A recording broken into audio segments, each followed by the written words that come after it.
Welcome back to the Cleveland Baseball Talk podcast. I'm Joe Noga, joined by Paul Hoynes in Orlando. Hoynesy, this morning, the Baseball Writers Association of America announced the renaming of the Career Excellence Award, formerly the J.G. Taylor Spink Award. It was renamed a few years back, and they permanently chose a new name for the award. It's going to be the Platinum Pen Award. And the first recipient of the Platinum Pen Award, Mr. Paul Hoynes, more than 40 years on the beat for the Guardians and the Indians. Hoynesy, how much of a shock was it for you to win this award? Yeah, Joe, yeah, I found out ahead of time, on Monday night, but I was still stunned. I'm shocked. I was so, I thought, when Jack O'Connell, the secretary of the BBWA, came and told me, I thought he was telling me, hey, nice try, kid, better luck next year. But he told me I was in there, that I'd made it. And Joe, I was shaking so much I couldn't even call home. I had to text Jackie to have her call me because I couldn't make the phone work. Was that was obviously the first call was to Jackie. What was her Yeah, response? yeah. Oh, she was ecstatic. She was more nervous than I was. Our whole family was going crazy, and the boys are fired up. Our grandkids, my daughters-in-law, all my sisters and brother, just really excited about this. It means a lot to me, and I think it means even a lot more to Jackie and our family. Well, that's what I was going to say. I mean, Jackie's been married to you for 50 years. She's been through just as much as you have, sort of on this journey. That's got to feel really good for you to be able to have her there, in Cooperstown when you go there. Yeah, Mark Tompkin, the new BBWA president, said, "How long have you guys been married?" And I said, 51 years. And he goes, "Well, she should be getting this award, not you." That's great. What was the moment like after they made the announcement there at the meeting this morning, and you were able to stand up and give a few words about it? It was really, really emotional. I felt like I was like floating, and got a standing old big pop from the crowd. All the writers, all my peers that were in there. I was floating. I felt like I don't know. What did Rocky Balboa say? This is the best day in the history of my life. That's it. And I kind of felt like that. It was, and it was a great feeling. And, all the BBWA members that, I just thanked everybody. And, the ballot, Joe, was really a tough one. Scott Miller was on there, and Tom Verducci, it was a 3-man ballot. And Scott Miller was a good friend of mine. I saw him, in San Diego when the Guardians opened the season last season. And he was ill then, but he was enthusiastic. He was hanging in there. And but then Bob Nightingale from the BBWA told me yesterday that he had talked to Scott just before he passed, and he said this was during the summer, and he said if he had a vote, he'd vote for me. So that's the kind of guy. That's the kind of guy he is. And Verducci, this guy's great, writer for Sports Illustrated. He does, has so many skills. He does broadcasting, he does play-by-play. When he breaks down a player on MLB Network, you learn something. I was just really honored to come on to win it, because that's not an easy deal. Yeah, and last year you were so close, 9 votes away from winning the award that deservingly went to Tom Boswell. I was there when he received the award. His speech was pretty outstanding, Hoynesy. It sounded like a college professor wrote that speech. So that's what you're up against in July, just so you have some sort of idea. But just having been that close the year before, was there a moment that you thought, well, maybe it's just not in the cards for me? I thought that. I've been thinking that way the whole, even the week before it came down, or ever since, you get back on the ballot. I was thinking, this isn't going to work. When I saw the ballot, I said, this is going to be a tough one. And I just, I don't know. It's just, it was just like, I was convinced myself yesterday that I wasn't going to get in. I just thought, no, it's not in the cards. But when Jack O'Connell came over and told me, I was sitting there writing last night, and he said, "You're our guy." And I thought he was coming over to say, "Better luck next time," and pat Well, me on the shoulder. and that's the thing. You're sitting there last night. You were working until 11 o'clock last night, still writing notebooks and stories about the Guardians. And I'm just thinking, this guy just got the most amazing news of his life, and he's still pounding out a notebook at 11 o'clock at night. What's going on here? It just, to me, that says so much about you and the way that you've approached this job for so long. You are the textbook for what a beat writer is and should be, and your devotion to the beat, your sort of stewardship of the beat has been an example for me and so many of the guys and gals who have come through the press box at Progressive Field and Old Municipal Stadium. I'm just watching Twitter and I'm watching all the social media responses coming in. You're gonna have a lot of replies to write, over the next 24 to 48 hours. I got a text message from Tom Hamilton, just saying how thrilled he was for you and for all of us, because you getting through the door there, it feels like all of us getting through the door too. Well, that's a nice thing for you to say, Joe. I mean, like you wrote a beautiful story on the award this morning. And, think of all the people that have written about baseball in Cleveland. Since the Guardians Indians started in 1901, there's only what handful in the Hall of Fame. I mean, and there probably should be more. Hopefully Jimmy Ingram gets a shot, Right. someday down the road. And you too, and Zach Meisel. We got a lot of great writers in Cleveland. And but I just, Joe, I can't do anything else. That's my problem. I can't do that. There's nothing else I can do. I can't make a living at anything else. We we've known for a long time, Hoynesy, that you're institutionalized, that this is there's no separating the two. And some of the stories and some of the lore, we'll get to that in a minute here. But you mentioned the writers who won the award before. Gordon Cobbledick, Hal Leibowitz, and Sheldon Oker are the three from Cleveland who you now join. Obviously, you and Sheldon had a great relationship for so long and so long on the beat. The three of you, along with Jimmy Ingram, just that was reporting on the Guardians for 30 years. Yeah, we were together, and we're still talking, Joe. So we didn't kill each other. We were competitors, but we're still friends. And it was just Joe. We had so much fun when we were together on that beat. It was like when I think back of those days, all I can remember is like laughing, joking around and having fun. It wasn't a grind, and some beat guys, it's they're competitive to almost a fault, and it makes the job so much harder to me. So you can still get the story first, but you can still be friends, and I think that's really oh, help me stay on the beat as long as I have. Yeah, I don't think anybody walks into that press box, any new person who comes in and joins the beat and thinks, oh, well, this Hoynesy guy, he's going to be hard to be around, hard to work with, or step. You've been so welcoming to everybody, and I think that that's another reason why a wide range of reporters and voters and guys who you've encountered in other press boxes, were so eager to vote for you both times that you were on this ballot.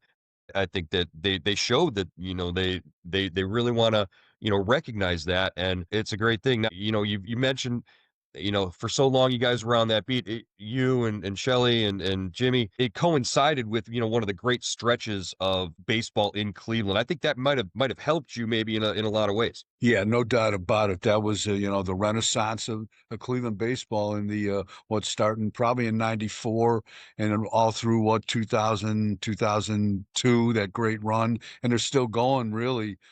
Still, that the franchise is still winning. Those night teams in the '90s, they made an indelible mark on Cleveland and Cleveland's psyche. I mean, you can't think of the Cleveland Indians without thinking of those teams, and that's why they keep bringing all those guys back. Well, you go even further back. I mean, you started in '83 on the beat, but you go some lean years where the Seagulls outnumbered the fans at Old Municipal Stadium. And you go all the way back there, and then you come up through the late 80s. They make the trade with San Diego. They start that renaissance maybe 5 years before they moved to the new ballpark. And you were in on the ground floor of all that. To have seen this franchise sort of turn itself around and build the way that it has into a consistent winner the way that it has, and being a kid from Cleveland yourself, that has to be very rewarding. Yeah, it's been fun to watch. And Joe, in those early years and from 83 through 90, the early 90s, you would think, after all those years you'd win by accident. But you don't win by accident in baseball. You have to have a plan.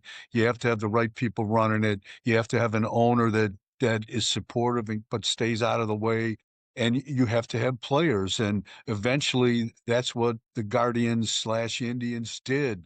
Like you were saying, they got Sandy Alomar and Carlos Baerga. Then they got Kenny Loft and Manny and Tommy came up through the system. Albert Bell came up through the system. Then they opened a new ballpark. They brought in Dennis Martinez and Jack Morris and Oral Hershiser and Tony Pena. And it all kept it just kept rolling. It was like a snowball rolling down the hill.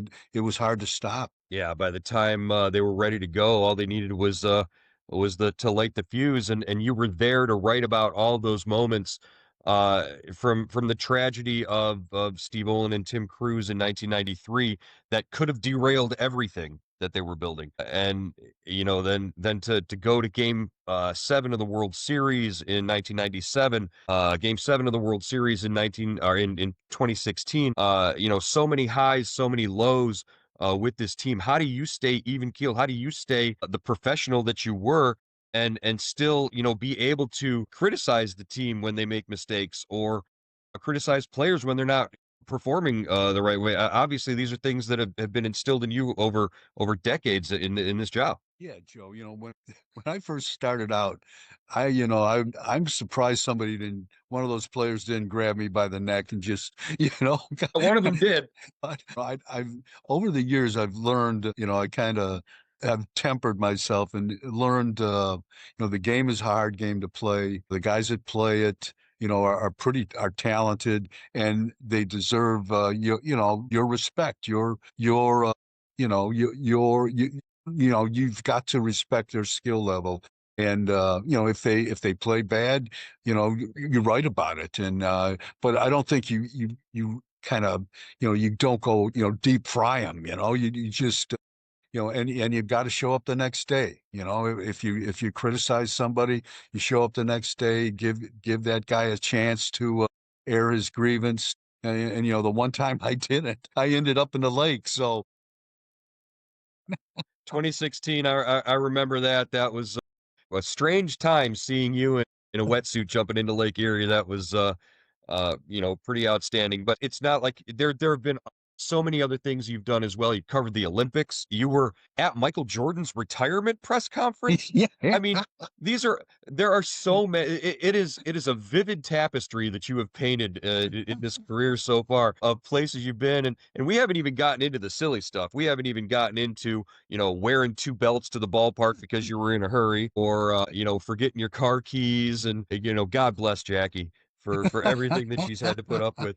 But I think my favorite story was, at least the one that involves me. I'm in bed. You're in Arizona going for the start of spring training, and I get a text message on my phone. I roll over and I look at my phone, and it's you texting, thinking that you were texting Jackie, and you were texting me on accident, asking to send a picture of your driver's license because you had forgotten your driver's license, and you couldn't rent a car, and you needed her to send a picture of your birth certificate or something. And then I come to find out that it's not the first time that you had forgotten your driver's license, and your license had expired, and they wouldn't rent you a car at spring training. So all of these things make you just sort of a larger than life, presence and character, and one that absolutely everybody in that press box respects. I think because they read what you write, and that's another thing.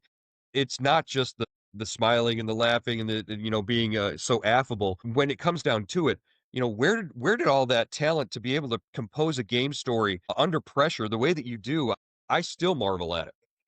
I don't know, Joe. When you've done it, I think, you know, I don't know. I just, I think it's almost like automatic now. You know, you've done it so often that I still like to have fun with the story. I still like to have fun with the game. I don't like, if I mean, there are times when you got to write it straight, when you're on deadline, when you're in a hurry. But I like to try to work hard to find a different angle on a game, and sometimes it works, sometimes it doesn't. But there's 162 of them, so you're always going to get a lot of chances. As far as, just being inextricably linked with one franchise, some guys who win this award, they're national columnists or they're writers who jump around. I mean, you've been associated with this team for so long. Anybody with the team that really stands out as somebody who's helped you or made things easier for you in your career?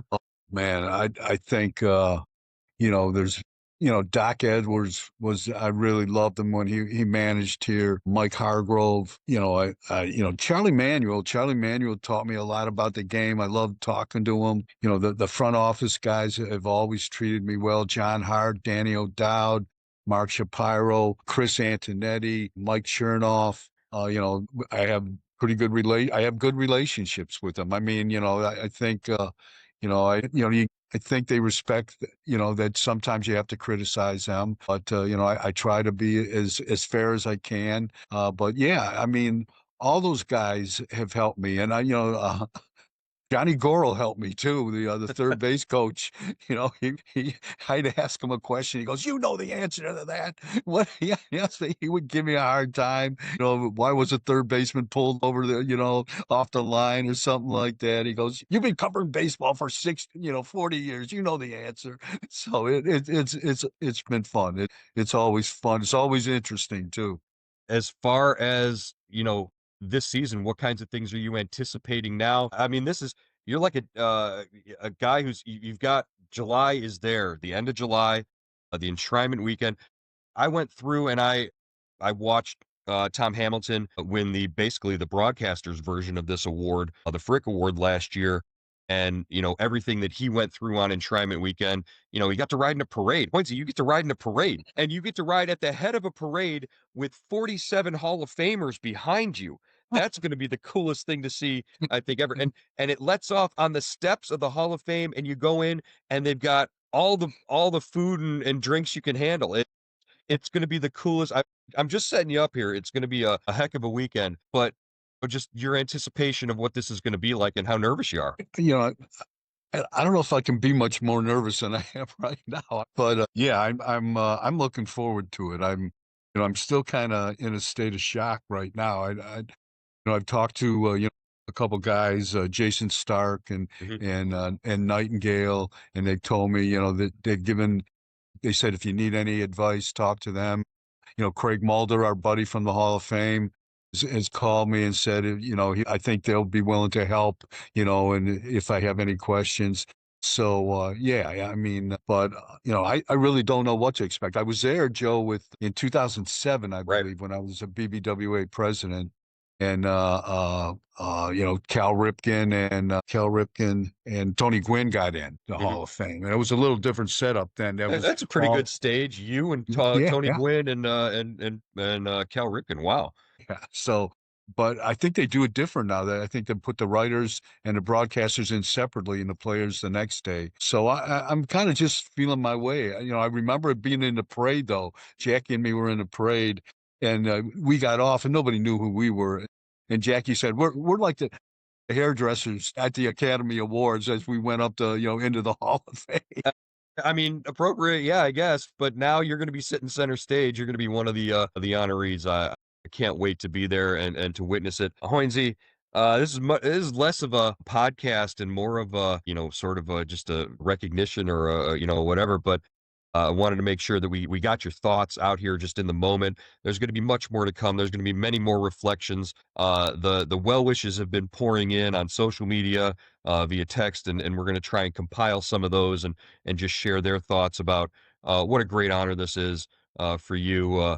Last year, this past season, Mary Kay Cabot, our friend and colleague from the Browns beat on Cleveland.com, wins their equivalent of this award and gets honored by the Hall of Fame. This year, you get the award.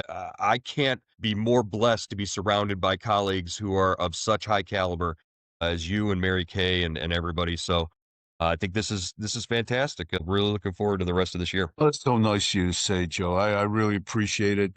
You know, Mary Kay was very deserving of the award, and you know, I'm still kind of dealing with this thing right now, so I got to come to grips with it. But I'm a happy guy. I got to tell you, my family's happy. You know, they they're probably more excited than I am. So it's a cool thing, and hopefully, I'm really excited. All right, Hoynes, we'll catch up with you. Hopefully, we have some Guardians news from the winter meetings there at some point later on this week. Nothing so far today, but when it breaks, we'll get a good handle on it, and we'll talk to you again tomorrow. Good deal.